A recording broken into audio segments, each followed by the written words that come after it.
Welcome to the Learning Pines YouTube. We hope this video helps. You begin by preparing your PC and controller so inputs are recognized. First, update Windows and install Steam. This avoids driver conflicts.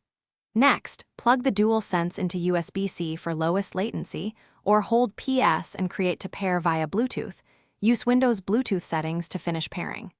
Once connected, open Steam, go to Settings Controller, and enable PlayStation configuration support. This tells Steam how to map DualSense inputs.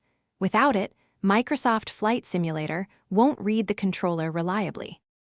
Now map the controller so flight controls feel natural. Launch Steam Big Picture or right-click the controller in Settings and choose Configure Controller. Pick PlayStation Layout and either import an MSFS template or create a custom profile. Assign left stick to pitch/roll, triggers to throttle, and buttons to flaps, gear, and views. Make sure axes are calibrated, invert, or dead zone as needed.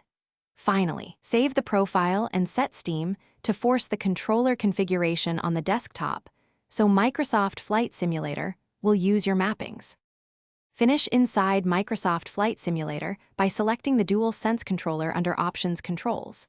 MSFS may auto-detect Steam mappings.